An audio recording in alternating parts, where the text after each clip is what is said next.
Muy buenos días, gracias por continuar en sintonía de su nuevo programa en YouTube, One World. Esta vez vamos a continuar analizando la temática de El Salvador dentro del mundo entero por la crisis que nos impuso el COVID-19. Vamos a darle en esta oportunidad también un saludo a todos los salvadoreños que nos sintonizan en cualquier parte del territorio nacional, a todos los que están en cualquier ciudad de los Estados Unidos, en Canadá, en Europa, en fin, en todo el mundo. Y también le estamos dando la más cordial bienvenida en este día al doctor Oscar Cabrera, expresidente del Banco Central de Reserva y presidente para la Fundación para el Desarrollo de Centroamérica, FUDESEN. Doctor Cabrera, muy buenos días. Muy buenos días, Guido. Un saludo a la población que nos ve en este momento y muy contento de estar participando en esta entrevista.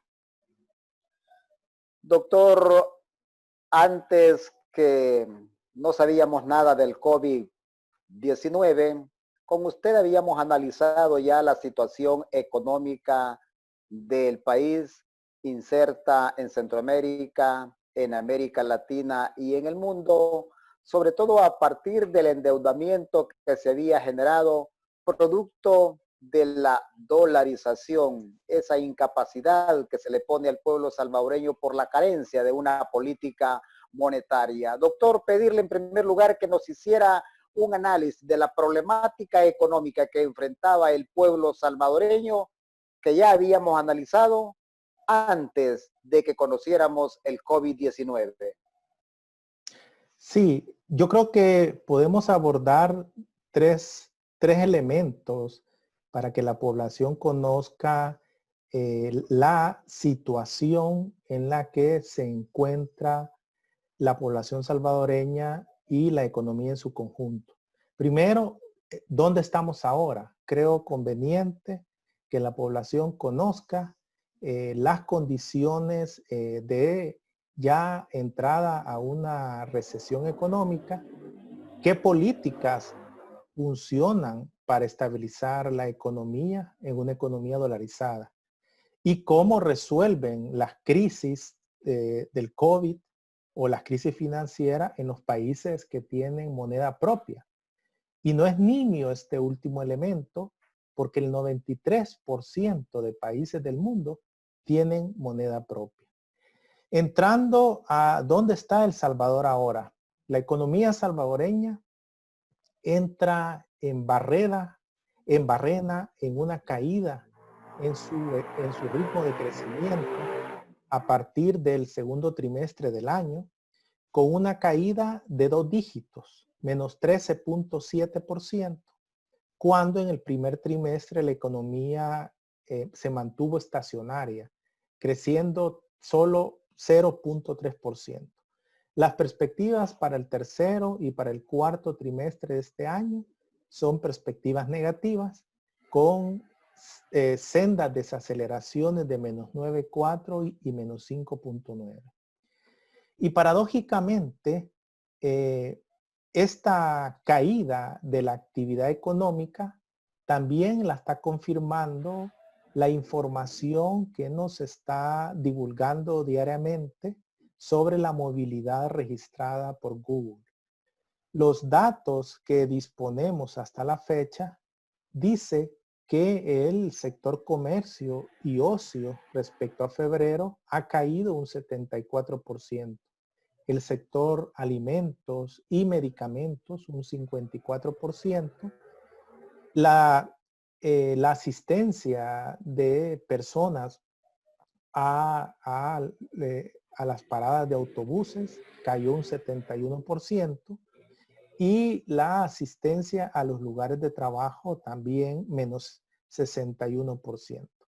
Cuando revisamos estas estadísticas de movilidad, lo que se nos está confirmando es que la población a nivel de la región centroamericana ha cumplido con la cuarentena.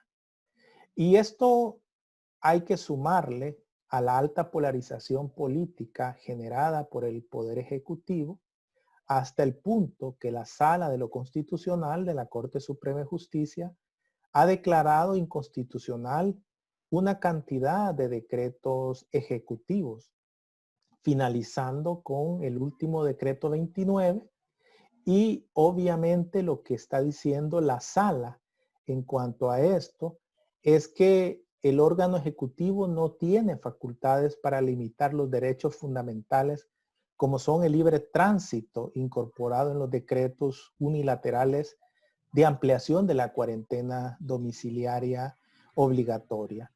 Y ordenó a los dos órganos del Estado, al Poder Ejecutivo y al Poder Legislativo, a trabajar en una legislación en consenso que tampoco ha sido un completo fracaso y ahora inicia un proceso de desescalada con otro nuevo decreto que parece que se está sometiendo a análisis a la Sala de lo Constitucional porque puede ser que tenga vicios de inconstitucionalidad.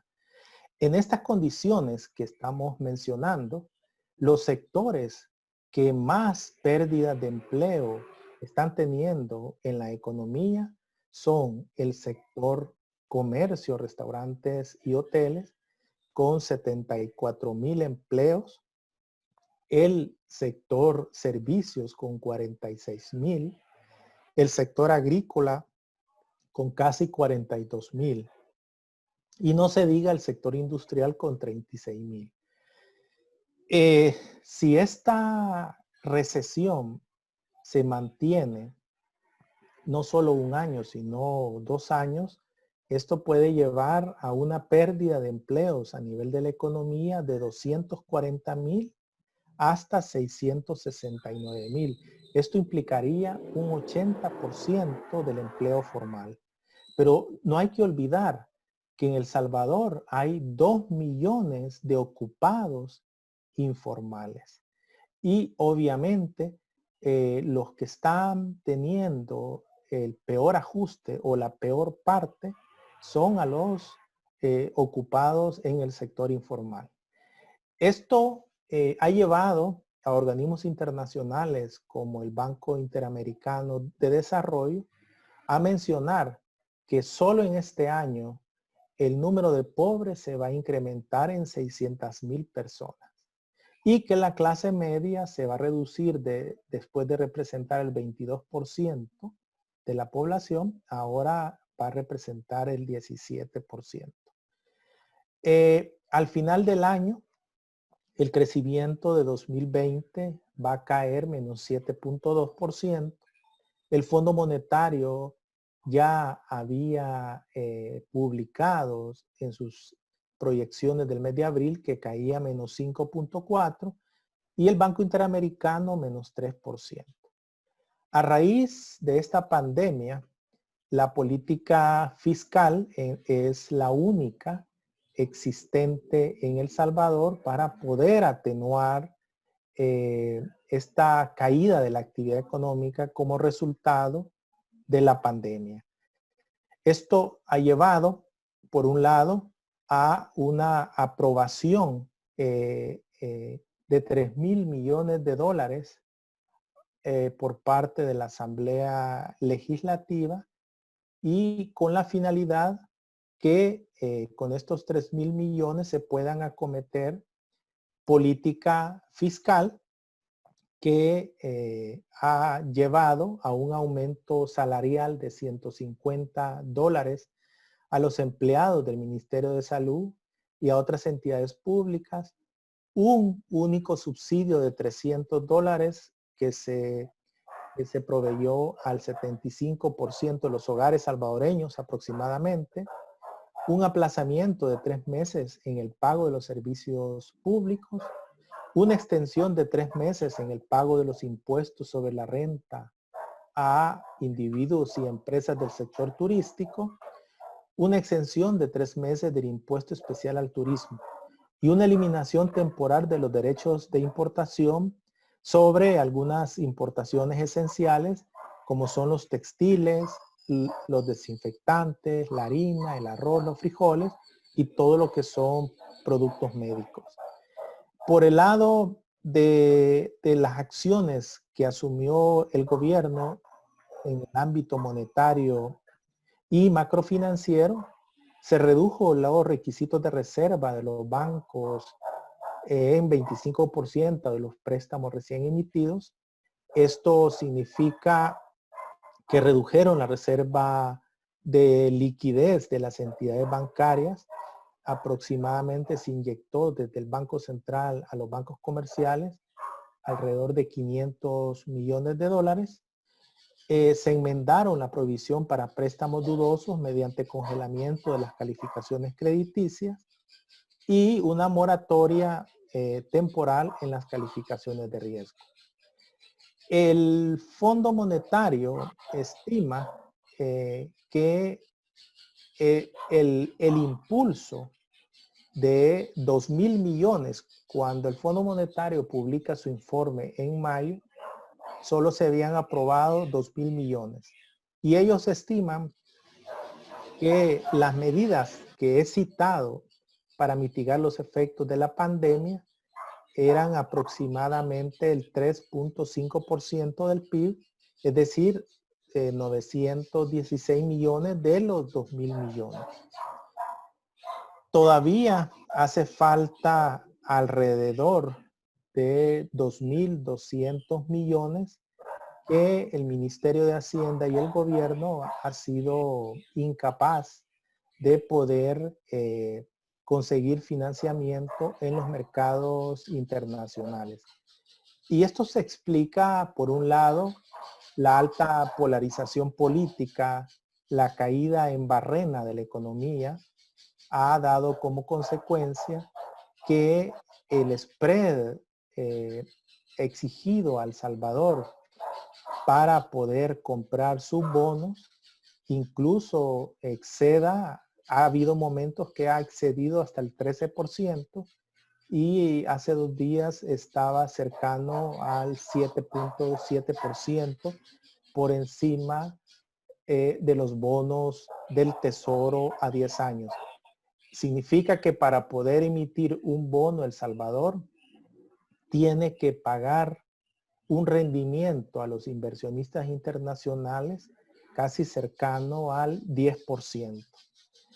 Esto obviamente ha explicado el por qué el Ministerio de Hacienda no ha podido conseguir nuevas fuentes de financiación para atenuar la caída de la actividad económica y la destrucción de empleo. Las cifras fiscales nos llevan a que el déficit fiscal esté superando el 12%, las estimaciones de FUDESE son 12.9% y la deuda del sector público no financiero esté alcanzando un 93% durante este año. Esas son las condiciones de donde estamos ahora. Dijimos destrucción de empleo, caída de la actividad económica, mayor pobreza en la economía salvadoreña, alta polarización política, una falta de un plan económico que defina con certeza cuáles son las acciones de política pública en esta gestión.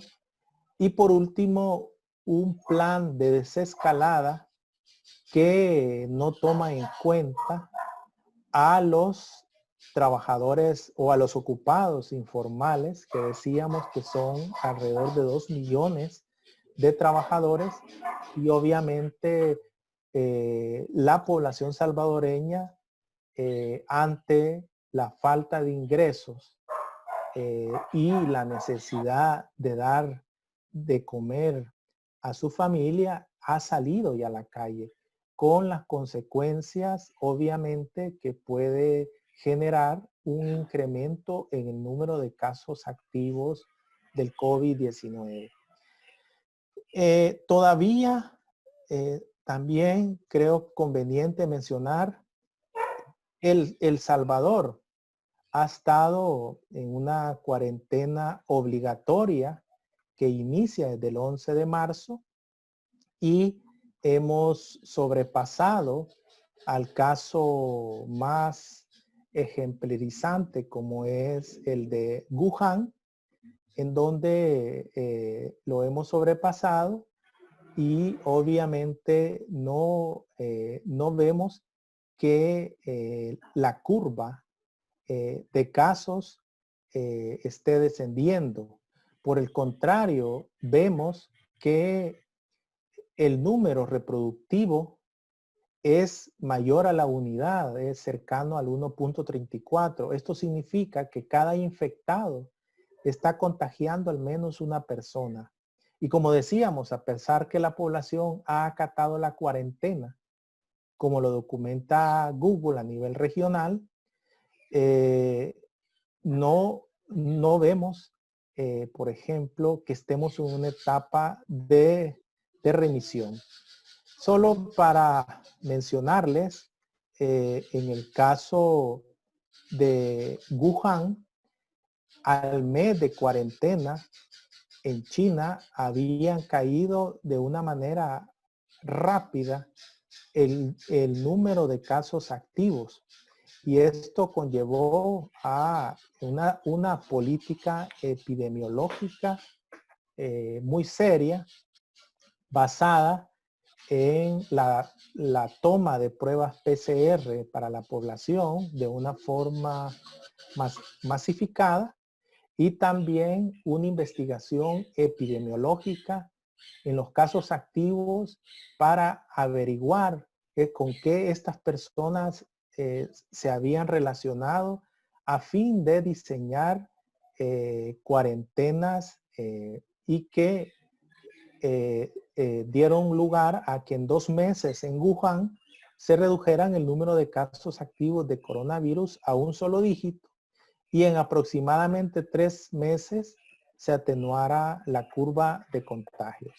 En El Salvador no está sucediendo esta situación. Por el contrario, no hemos visto que en los centros de cuarentena se haya tomado como criterio aquellas personas mayores de 65 años que representan el 10% de la población en 2020 o aquellas personas que tienen mayor prevalencia de enfermedades crónicas.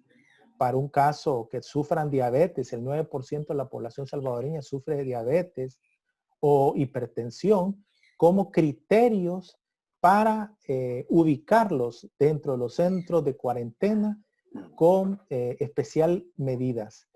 Y no se diga también, digamos, la situación del porcentaje de personas de 30 años y más que padecen alguna enfermedad cardiovascular, cáncer, diabetes o enfermedades respiratorias crónicas, que la última cifra que tenemos al 2016 es cercana al 14% de la población.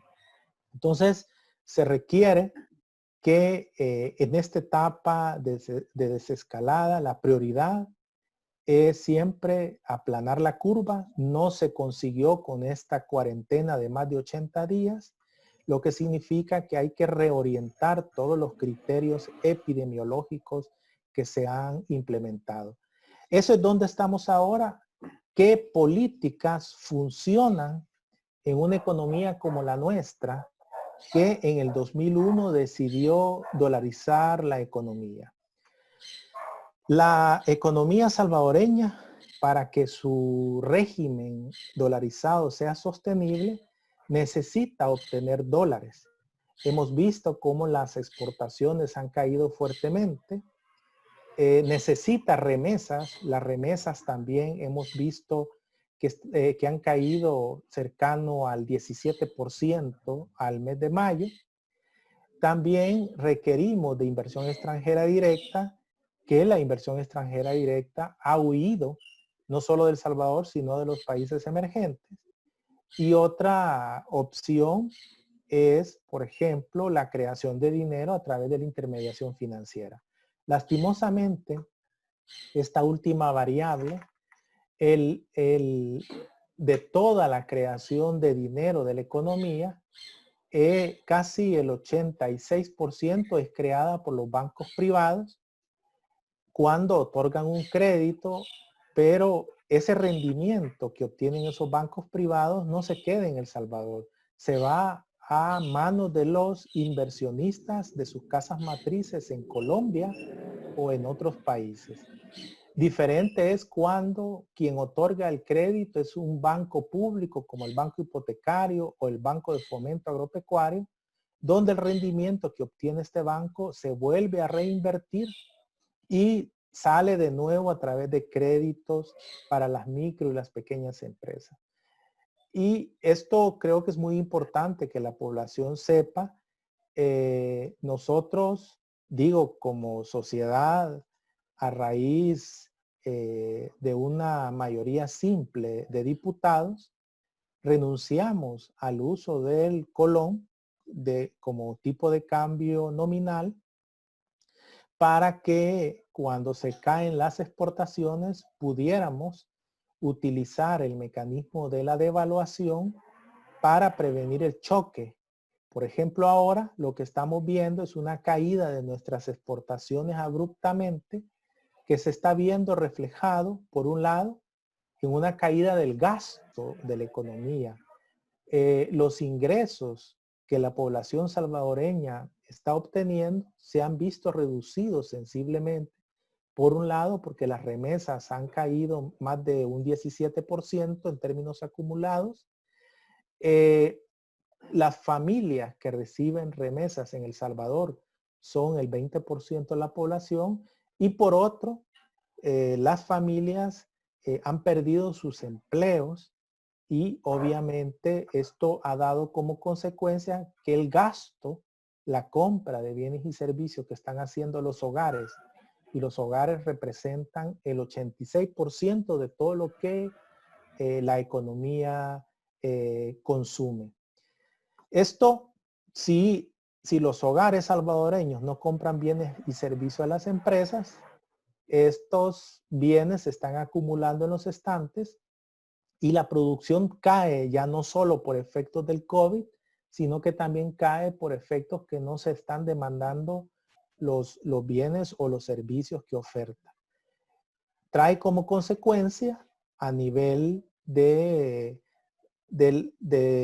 número de trabajadores que se estén perdiendo entre 400,000 a casi 800,000 empleos. Entonces vemos que no tenemos mecanismos compensatorios como el 92% de los países que ante una reducción de sus exportaciones devalúan su tipo de cambio y al devaluar su tipo de cambio se hace un ajuste en los precios de sus exportaciones, no en sus cantidades exportadas, y eso no impacta en la economía salvadoreña como se está viendo en el caso de El Salvador.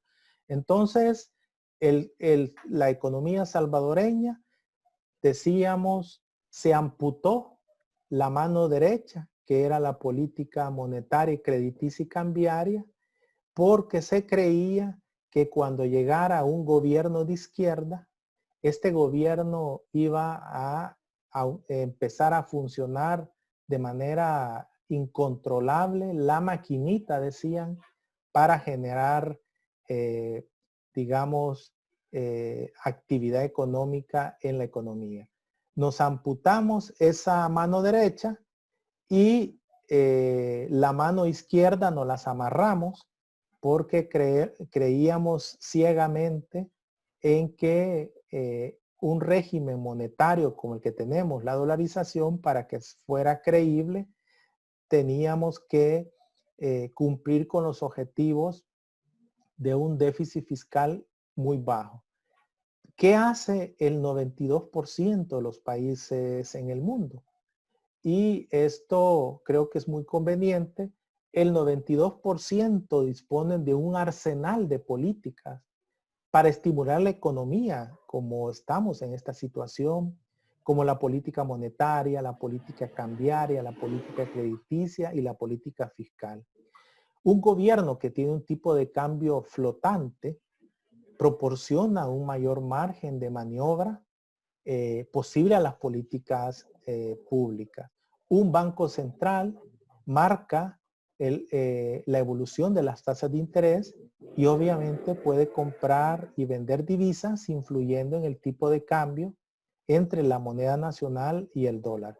Y un banco central, cuando emite su propia moneda, puede estimular la economía bajando la tasa de interés y facilitando la disponibilidad de un crédito a un costo más bajo a las empresas. Estas son las condiciones que están utilizando o la artillería que están utilizando todos los países. Y por otro lado, en el caso de las finanzas públicas, la política fiscal es un asunto político. No es un asunto de burócratas del Ministerio de Hacienda que van a manejar mediante una ley cuál es la regla del déficit fiscal o del ratio de deuda. A la larga, la política fiscal y la política monetaria en estas economías son herramientas para cumplir los grandes objetivos del gobierno, como es generar empleo digno, como es crecer sostenidamente.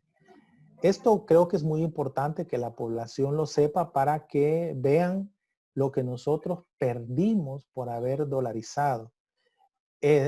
Por el contrario, nosotros estamos expuestos a, si no cumplimos con el déficit fiscal, si no cumplimos con un ratio de deuda baja, las agencias calificadoras de riesgo nos califican a la baja y esto define que el riesgo o la rentabilidad que le solicitan al Salvador sea una rentabilidad muy elevada.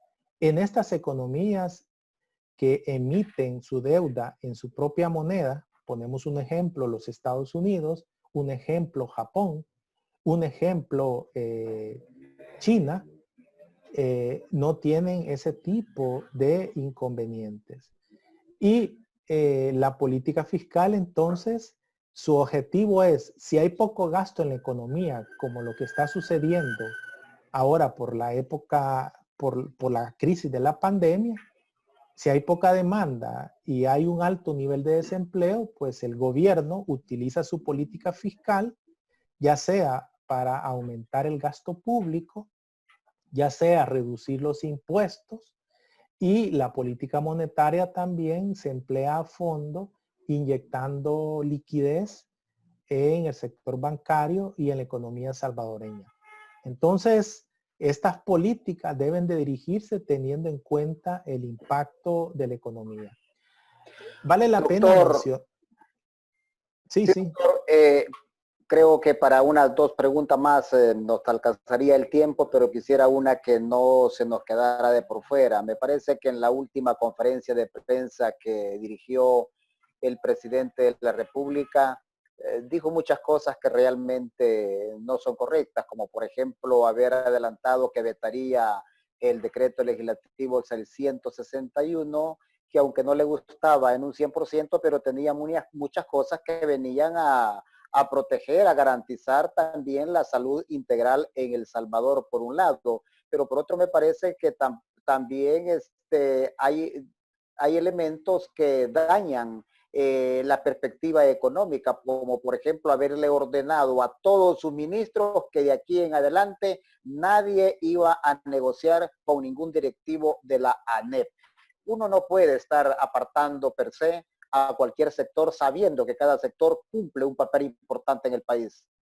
Sí, yo me preocupo más, Guido, porque, bueno, por un lado, el marco legal que aprobó la Asamblea Legislativa no solo incorporaba etapas de la desescalada, que por lo que he visto ya había sido negociado previamente por personeros del gobierno, sino que era una desescalada cumpliendo las condiciones de evitar al máximo un crecimiento del número de casos de COVID-19.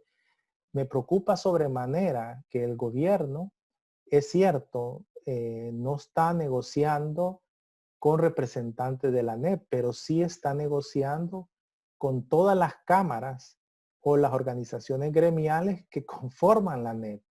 Entonces es un tanto paradójico porque por un lado negocia con la gran empresa, pero por otro no toma en cuenta a representantes del sector informal que, como decíamos, representan 2 millones de ocupados en El Salvador. Fíjese usted, doctor, que no negocia con el presidente de la ANEP, que es Javier Simán, pero sí negocia con la ASI, de la cual Javier Simán es socio. De hecho, sí está negociando con la ASI, está negociando con COEX, porque entiendo que forman parte pues, de la NEP, ¿verdad? Entonces, yo creo que a la larga es más una decisión política, porque en la realidad todas las cámaras de comercio sí estaban ahí sentadas en ese momento. Lo que sí me preocupa es que no hay nadie de la sociedad civil que esté sentada en esa negociación. Y yo sobre todo planteo, la alta polarización política se puede reducir solo si el Poder Ejecutivo, si el Poder Legislativo trabajan en conjunto para definir marcos legales precisos. Y por otra, es que el sistema de pesos y contrapesos funcione, es decir, que la Sala de lo Constitucional y la Corte Suprema cumplan su función como también la Fiscalía. Por otro lado, si los inversionistas internacionales no perciben que El Salvador llega a consensos mínimos, va a ser muy difícil que una emisión de bonos en los mercados financieros sea a un rendimiento bajo.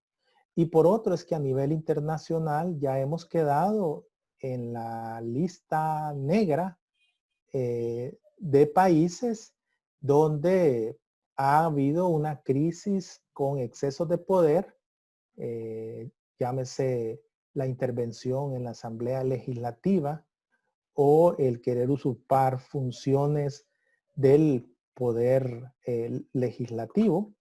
Por tanto, creo yo que todavía es tiempo suficiente para alcanzar consensos mínimos. Y la población salvadoreña también tiene que utilizar mecanismos de denuncia de este tipo de situaciones. También es importante incorporar a los verdaderos sindicatos que representan a los trabajadores salvadoreños. Doctor, para cerrar, creo yo que es importante aprovechar el segundo semestre del 2020, porque un cálculo para después de las elecciones del 28 de febrero próximo, creo que sería un error. Creo yo que el plazo para ponerse de acuerdo, para darle un rumbo, para demostrar que vamos a salir adelante en lo social a partir de lo económico, es el segundo semestre que nos queda de 2020. Creo de que hay que tomar en cuenta que antes que finalice el año hay que aprobar el presupuesto general de la nación para el próximo año y para allí tiene que haber consenso también y esto realmente creo yo que entre más rápido se logre, se fortalezca el diálogo, mejor va a ser, doctor.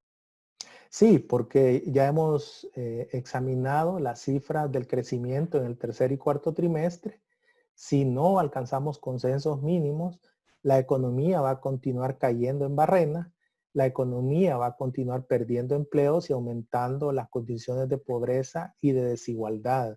Entonces, se hace necesario llegar a estos consensos mínimos, aunque obviamente en mi entender la probabilidad de alcanzar estos consensos yo la veo muy baja.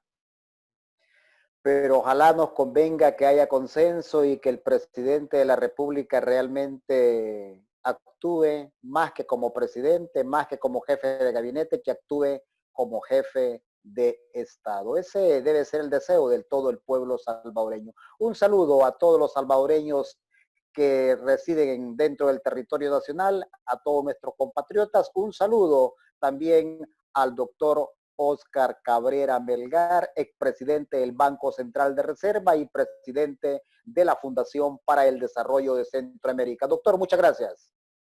Bueno, muchas gracias, Guido, y pues un saludo a la población salvadoreña que empieza este día. Muchas gracias.